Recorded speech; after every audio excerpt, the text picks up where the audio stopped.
Another day, another pair. So meron naman po tayong nabenta na pair of shoes. So Nike SB yung nakuha natin.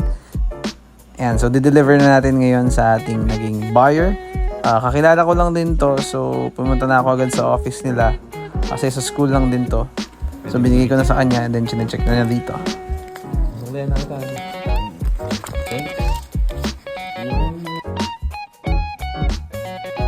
So sabi niya kasi wag daw ipakita yung mukha niya sa video. So ayan, binibidyohan lang natin yung pag-unbox niya at pag-check niya ng sapatos.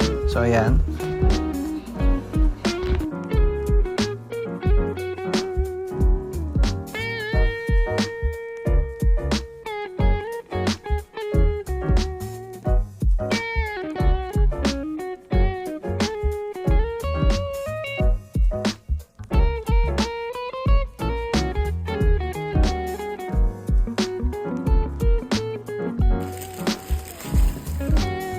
Yan, so dito sa part na to, chinecheck talaga may ni client yung pair kung may sira ba or meron bang mga issues.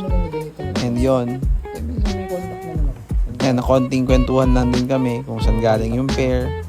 At ayun, so dyan banda dito nakapag-decide naman na si client na okay na daw yung pair. So, yan.